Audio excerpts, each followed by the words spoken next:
Gracias por la oportunidad y felicitarlo a usted por esta entrevista. Estamos en Canquintú.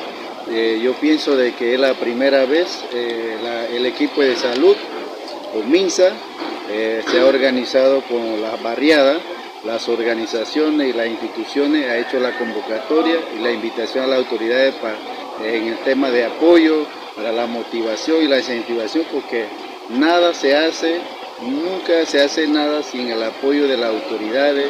Estuvo presente las casicas, algunas organizaciones, y pues se notó pues lo que es el desfile, los niños, la juventud, la participación.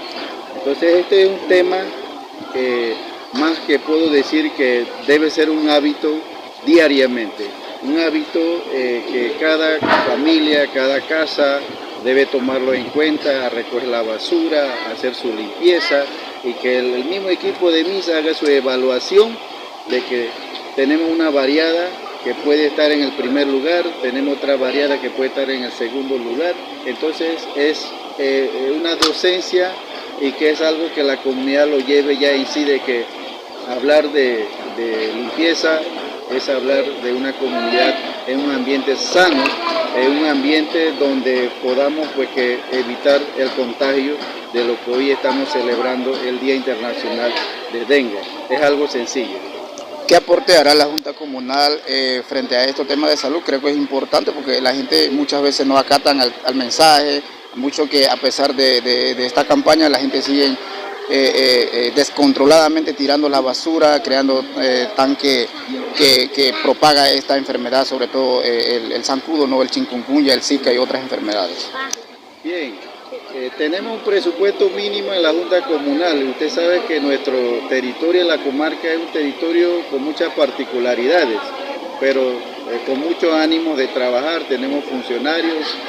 Si no están centrados en eso, debemos llevarlo de que hay un trabajo de la comunidad, hay trabajo que hacer, y esto pues tiene que empezar por la institución, en este caso la Junta Comunal.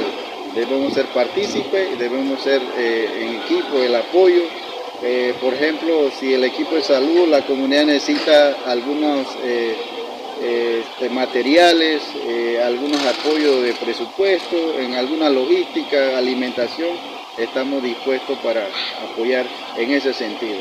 Aparte de eso, quisiera hacerle también un llamado por este medio al país y al gobierno, que voltee la mirada más en las comarcas, porque de verdad ya estamos en estos tiempos donde la Junta Comunal, las instituciones pues están siendo abandonados, pues hay que invertir más presupuesto en el área de la comarca, sobre todo pues en Canquintú, que ya llegó la carretera.